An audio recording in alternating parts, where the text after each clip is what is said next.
Rapper Lil Durk is charged in a murder-for-hire plot. They're targeting a rival rapper. Rapper Lil Durk is accused in a murder-for-hire plan, the targeting of a competitor rapper, Quando Rondo's cousin, who was murdered in 2022. Cambridge, and Iowa. New footage of Lil Durk's alleged hitman getting cuffed in Chicago just hit the internet, and it's got everyone talking. The man in the video is linked to an alleged murder-for-hire plot targeting Quando Rondo, supposedly orchestrated by himself. As the clip spreads online, the streets are buzzing with theories, and fans can't believe how deep this case goes, with Durk already in federal custody after trying to dodge the feds and rumors of betrayal from his own crew. This viral footage has only added more heat to a case that's got the whole rap world holding its breath. Lil Durk's hitman arrested. Lil Durk's legal issues have been all over the news. Chicago rapper Lil Durk is in police detention this morning, and he was reportedly engaged in a murder-for-hire plot, and now video of some of his purported guys being detained has taken the internet by storm. The video showing some individuals related to Durk getting detained in Chicago has gone viral, bringing additional attention to the high-stakes murder-for-hire case. The suspects, Cav London Grant, Dontrell Wilson, and David Brian Lindsay, are reportedly part of a crew assembled to take out rapper Quando Rondo, the alleged target. Now they're facing serious charges alongside Durk, including conspiracy and use of firearms, as they await extradition to Los Angeles. The footage of these alleged men has been spreading like wildfire. In the video, you can see the suspects being hunted by local and federal law enforcement when they're hauled into jail in Chicago. Folks online are talking about it, with everyone adding in their 2 cents regarding Durk's apparent participation. 3 of the guys, Grant, Wilson, and Lindsay, are being kept in the Winnebago County Jail, where they'll remain until they're hauled off to face their accusations in Los Angeles.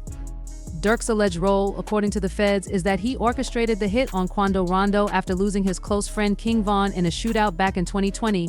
The alleged hit was said to be part of a revenge plot, with Durk supposedly putting a bounty on Rondo's head. The footage doesn't just show the suspects getting arrested, it's become a symbol of just how deep these legal issues are for Durk, with fans on every social platform sharing and speculating about what's next. This story is rooted in a bitter history between Durk and Rondo dating back to the night King Von was killed. V was more than just another rapper to Durk, he was his twin protege, someone he was bringing up under his wing in OTF only the family when Von was killed in a confrontation outside an Atlanta hookah bar, allegedly by a member of Rondo's crew. The streets knew there was going to be fallout, but the feds are saying Durk took it to a whole new level, allegedly putting out a hit to settle the score. The attack went down in Los Angeles in August 2022 when Quando Rondo and his crew stopped at a gas station. Shots were fired, and while Rondo made it out, his cousin, who was with him, wasn't so lucky. Now, a year later, Durk and his alleged associates are facing some of the heaviest charges out there: murder-for-hire, conspiracy, and illegal use of firearms, and a crime of violence. Just as the feds were closing in on him, Durk allegedly attempted to sneak out of the country, but the FBI got him down at Miami's Opaka Executive Airport, where he apparently had plans for 2 commercial flights, one to Dubai and another to Switzerland, and a private aircraft to Italy. The trips, they suspect, were part of a strategy to throw authorities off his trail. It was a deliberate effort to slip out of his jurisdiction, yet the feds caught up with him just an hour before his private jet was supposed to take off. Bradford Cohen, attorney for Kodak Black, stepped in on the incident, noting that Durk was likely verifying whether there was a warrant on him by booking those tickets and not necessarily attempting to leave. Cohen argued that if Durk intended to go for real, he would have selected a nation like Vietnam, where extradition is tough. But with or without desire to leave, the situation doesn't seem good for Durk, and it's had fans questioning why he would take such a risk if he wasn't already feeling the heat. If Durk's travel plans were more than simply looking for a warrant, he may have been facing further fines for fleeing under U.S. law. If you attempt to depart town to evade charges, it doesn't end well. You are designated as a fugitive, and that entails heavier repercussions. If you are caught fleeing, it might mean more prison time, a heavier punishment if he's convicted, and a reputation that could affect him in the long term, both in and out of court. Yet even if he'd made it out of the country, extradition would have been swift. Durk's chosen destinations, Italy and Switzerland, have agreements with the U.S. that would have sent him right back to face the music. With that in mind, whether Durk's actions were a real escape attempt or not, his international travel plans just made things messier. The case isn't just about Durk and his alleged hitman. The indictment documents cite witness intimidation, stating that those linked to the case, and the recent developments surrounding Lil Durk's legal battle have taken a dramatic turn, as families of key witnesses have reportedly been threatened. The federal authorities have kept these witnesses anonymous, citing that attempts have already been made to intimidate them into silence, possibly to deter them from testifying against the rapper. While it is still unclear whether these threats originated from Durk's camp or from other potentially involved associates, the situation only strengthens the weight of the allegations in the hip-hop community. This unsettling twist has sparked intense debates about loyalty, trust, and the lengths to which individuals will go to protect their own. The idea that witnesses or their families could be targeted for intimidation exposes just how dangerous and serious the ongoing legal struggle has become. This new development adds another layer of complexity to Lil Durk's already tarnished image. Over the years, the rapper has worked hard to shift away from his past controversies, attempting to rebuild his reputation in the public eye. However, these recent actions threaten to undo much of that hard work, plunging his image back into a whirlwind of suspicion. For his fans and detractors alike, the legal battle has taken on a heightened sense of drama, with each new piece of information adding fuel to the fire. Durk's reputation is on the line in ways that go far beyond a courtroom. As the situation unfolds, the concept of federal nightmares has taken on a whole new meaning. Originally, the term referred to the kind of paranoia and fear that comes with facing federal charges, but now it resonates with an eerie prescience given the events surrounding Durk's arrest. Fans have been scouring his past lyrics, eager to uncover any signs that the rapper had foreseen this predicament. One of the standout tracks in this narrative is Federal Nightmares, which includes lines that, in hindsight, seem almost prophetic. "Delete my iCloud if I think they're really on me," Durk raps, alluding to the anxiety of being watched by authorities. Another lyric, "When the trial comes, it ain't your phone, it be your homie," raises the haunting possibility of betrayal from within one's inner circle. More people say these lines suggest Durk knew he was in for a legal storm. The connection between Durk's lyrics and the ongoing legal drama has become a focal point for fans and critics alike. On platforms like X, formerly Twitter, the rapper's supporters and detractors have been debating whether the song was merely a reflection of general distrust or a specific foreshadowing of the events that have now unfolded. Many have begun to argue that Durk's preoccupation with betrayal, the fear of being under constant surveillance, and the possibility that the very people closest to him could turn on him weren't just themes for his music, they were his reality. The track has since become an anthem of sorts for the situation surrounding his legal case, with people playing it on loop and dissecting each line for hidden meaning. It's as if fans are looking for clues that will reveal the rapper's next move, hoping to understand how he might navigate the treacherous waters of his legal entanglement. The legal and personal challenges Durk faces have undoubtedly complicated his relationship with his fans, his crew, and the broader hip-hop community. The notion that betrayal could come from those within one's closest circle hits particularly painfully for Durk, who has always emphasized loyalty as a core value in his music. The alleged threats against witnesses and their families further muddy the waters, adding an ominous layer to what was already a tense legal case. For many, the situation seems to confirm Durk's earlier warnings in his music, pushing the rapper into a corner where both his past and present actions are under the microscope. As the legal battle continues, Lil Durk's music and lyrics have taken on a new significance. Whether or not he truly foresaw the twists in his own story, the parallels between his songs and his current legal struggles are undeniable. The chilling reality of his situation continues to unfold, with every new piece of information making it harder to separate the artist from the persona he has crafted through his lyrics.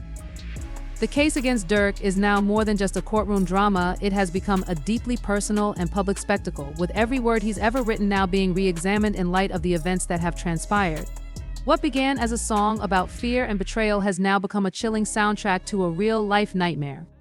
Hitmen are facing some serious charges if the court documents against them are to be believed. Known legally as Durk Banks, the rapper is now up against federal murder for hire accusations that could unravel his entire OTF. Only the family operation. The feds say Durk didn't just rap about beefy. Allegedly put a real bounty on the head of Quando Rondo, a man tied to the tragic death of King Von. Now prosecutors are gunning for Durk and 5 of his crew, claiming they set up a gang-style hit on Quando Rondo that left an innocent bystander, Lil P, dead sore, up to another man who appears to be Quando, and punches him square in the face. From there, chaos ensues and gunshots ring out. Just moments later, 2 off-duty police officers who were working security at the hookah bar and another on-duty police officer who was also working nearby attempted to intervene and began firing their weapons as Von's manager and 100K Management Senior Vice President Jameson Francois explained those shots that were fired from the individuals that shot Val and myself were the only shots fired from those individuals. All began on November 6, 2020, when King Val, an OTF rapper and Lil Durk's close ally, got killed after a fight in Atlanta. This tragic night was the ignition point, setting off a violent feud between Lil Durk and Quando Rondo. A rival from the Chicago scene fueled by grief and anger, Durk allegedly put a bounty on Quando Rondo's head, promising money to anyone in OTF who took out the rival who he blamed for his friend's death. For nearly 2 years, things seemed to cool down, but on August 18, 2022, word hit the OTF network Quando Rondo was in Los Angeles staying at a hotel. Durk's squad allegedly swung into action. They secured flights for OTF Hitman from Chicago to California and reportedly flew themselves, all financed using credit cards and bank accounts related to OTF, according to the indictment. Durk's hitman includes DeAndre D.D. Wilson, Keith Flacca Jones, and Asa Boogie Houston were well-equipped and ready for business. They arrived in Los Angeles to track Quando Rondo, with Durk and OTF co-conspirators allegedly orchestrating everything, including surveillance footage, credit card records, and text messages. Allegedly, Durk is tied to every step of the operation. One particular message to an OTF member stands out, reading, "Don't book no flights under no identities linked with sex," indicating attempts to hide traces on the day before the murder. Durk apparently jetted off on a private plane with one of his top associates, Kevin CZ Grant. Durk's entourage, disguised with ski masks, rented cars and stocked up on firearms, including one modified to be fully automatic. By August 19th, the alleged killers knew exactly where to find Quando Rondo and his cousin El Poob, who were just in the wrong place at the wrong time. Security footage captured the two hitman vehicles, a white BMW and a white Infiniti, tailing Quando Rondo's black Escalade all over Los Angeles.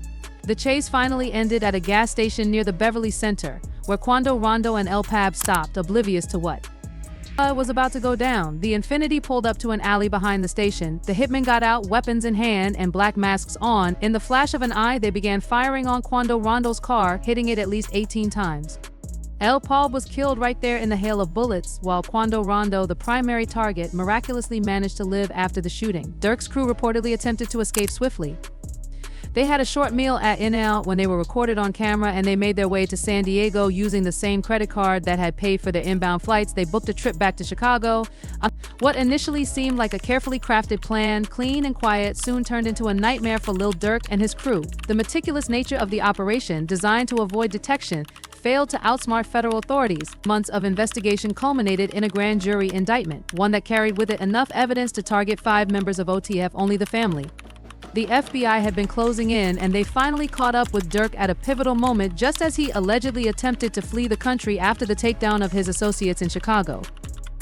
According to federal sources, Durk had planned a swift exit from the United States. On October 24, 2024, he reportedly booked 3 separate international flights, with destinations including Dubai, Switzerland, and Italy.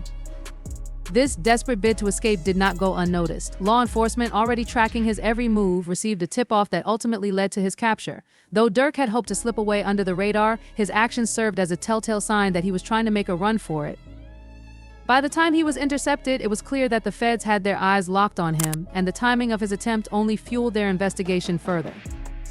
Behind the scenes, however, the OTF organization was quickly taking shape in a way that was far more sinister than the public knew. While the group initially presented itself as a music label, the federal authorities have made it clear that OTF is much more than that. It's a criminal enterprise. Durk's image, which he has carefully crafted as that of a successful artist who turned his painful street experiences into his art, was being scrutinized in a different light. For years, his persona had flirted with the dangerous edge of the streets, but now the feds were painting a picture of OTF as a criminal organization that, in many ways, operated like a well-established mob. This case represents a tipping point for Durk, a moment where everything he's built his career, his reputation, his attempts to turn his life around hangs in the balance. While he has worked hard to clean up his image in the public eye, federal authorities believe that his polished image is merely a cover-up for his deeper involvement in organized crime. The prosecution has amassed what they consider a mountain of evidence, including surveillance footage that allegedly shows OTF members stalking rapper Quando Rondo. The chilling detail in the footage suggests that the group was closely monitoring Rondo's every move, which ties back to a broader network of intimidation and power. Adding to the incriminating evidence are credit card transactions that directly link Durk's accounts to a number of purchases related to the hit on Rondo. These financial records appear to confirm that Durk's funds were used to facilitate the operation, including flights and other expenses related to the execution of the attack. The connection is clear, and the authorities are using this data to bolster their claims against him. On top of this, witnesses, many of whom are terrified for their safety, have already come forward with statements implicating Durk in various illegal activities. These individuals have reportedly feared for their lives due to the high stakes involved in the case. The potential for violence, as hinted by the threats and intimidation they've received, paints a grim picture of what might happen if they testify against Durk and his associates. These witness accounts are crucial not only for providing insight into Durk's alleged actions, but also for confirming the violent and coercive nature of the organization that OTF is purported to be. For Durk, the case could not be more critical. The battle to preserve his freedom is not just about defending his personal actions, but also about confronting the weight of an entire criminal operation allegedly tied to his label.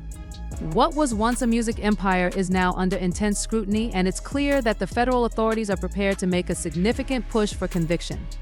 If the prosecution's case holds, Durk's career could be shattered, his image irreparably damaged, and his involvement in criminal activities, according to the government's view, will paint him as far more than just a rapper. He could be viewed as the leader of an enterprise that uses its power to intimidate and eliminate those who cross it. This legal battle is now about more than just music, it's about the survival of Lil Durk's legacy, his freedom, and the future of his organization. Vehicles and weapons used in the crime only add to the case. Financial records show funds moving from OTF accounts to cover every step of the plot, right down to the ski masks and rental cars. In the eyes of the law, this is a closed case, with Durk as the kingpin of a criminal enterprise. The next phase will take place in court, where Durk's lawyers are expected to fight back, arguing that he's just an artist caught up in the violent reality he's about. They'll likely try to distance him from the actions of his crew, painting him as someone who made it out of the struggle but got pulled back in by a culture that's hard to escape. But prosecutors are ready to show that Durk wasn't just a bystander. They argue he was an active participant, using his wealth and influence to drive a darker agenda. Lil Durk might be banking on his hitmen to hold strong, just like he'd hold them down if the tables were turned. The loyalty runs deep, or at least that's how it's supposed to be.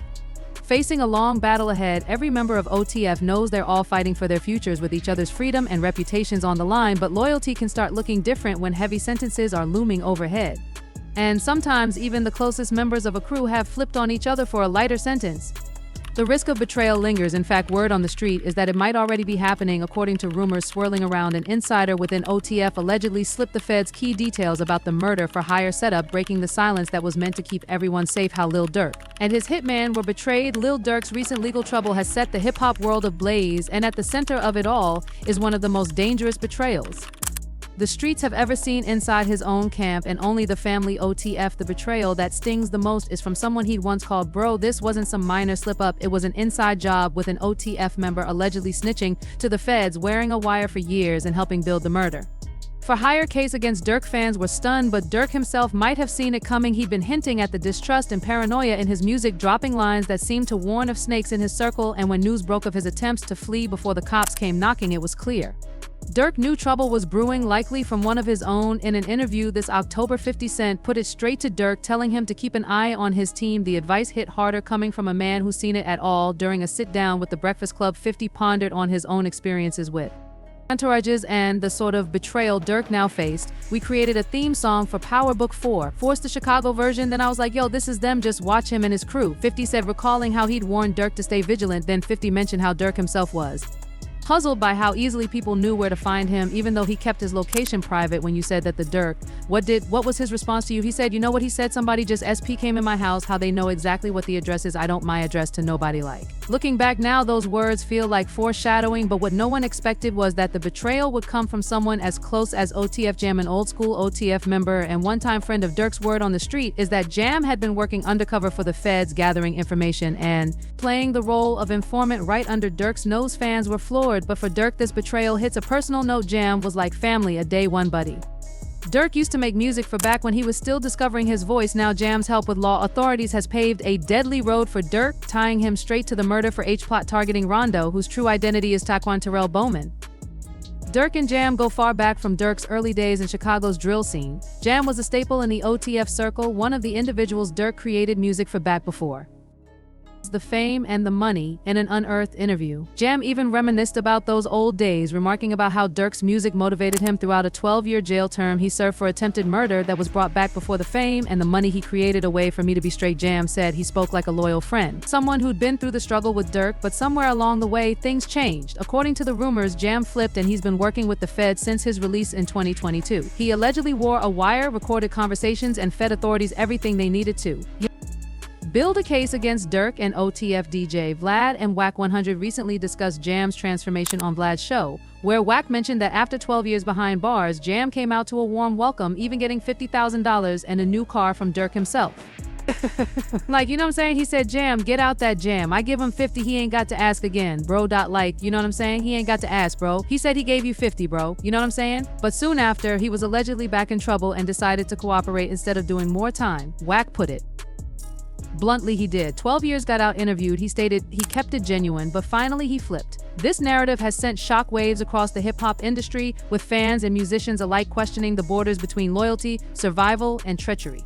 Jam's alleged cooperation puts OTF in a precarious spot. Loyalty is supposed to be the backbone of the crew, but the FBI's investigation has turned everything on its head. Trenches News, speaking with DJ Academics, claimed that Jam had been collecting intel on Durk for years, capturing conversations and details that painted a grim picture of OT's underground operations. Academics even hinted that Jam's baby mama had reached out to Durk for a lawyer, and when Durk allegedly brushed it off, tensions escalated. Trenches confirmed it, saying that's facts in the world of gangs and crime. Ignoring a call for help can turn allies into enemies fast. This wasn't just about loyalty, though, it was about power. Trenches talked about the dynamics within OTF, explaining how crew members expect financial support, especially if they're the ones getting their hands dirty. If you participate in a crime, you got to feed the killers, man. You got to feed them all. Trenches said for someone like Jam, who reportedly did Durk's dirty work and expected to be taken care of, the feeling of betrayal may have been mutual. This twisted web of expectations, loyalty, and survival now puts Durk in the crossfire of a federal investigation, although fans were astonished. Durk's music had been dropping signals for a while. He'd rapped about the risk of betrayal, the worry of not knowing who to trust, and the risks hiding in his own circle. Looking back now, his lyrics seem like a warning to himself. Even his effort to depart before the authorities closed and revealed that he'd been anticipating this betrayal, likely thinking an insider was providing information to the government. Durk may have had the streets in his corner, but among his own gang, it turns out there was a mole, and he felt the heat closing in long before the indictment struck, adding gasoline to the fire. Chicago rapper King Yella has come forth alleging that he heard Jam personally accuse Durk in the murder of Bowman's cousin El Pab and claimed revenge strike for King Von's death, but I heard someone called OTF. Jim, they said they've been calling him a rat. Basically, he said, okay, I'm a rat, well, watch this, that all this information that I know, rat this, I MMA, tell this, I'm going to tell that if Yell statements hold any weight, it only further cements the idea that Jam had been building a case from the inside out. Watching, listening, and waiting for the perfect moment to turn on Durk. Jam's actions are a chilling reminder that in the game of street loyalty, the boundaries are thin and survival may sometimes mean switching sides. Durk developed OTF from the bottom up, converting a gang of Chicago drill musicians into an empire that went from the streets to the charts. OTF was once part of French Montana's Coke Boys label, but it grew into an independent powerhouse, collaborating with Empire Distribution while Durk signed with Alamo Records under Sony Music.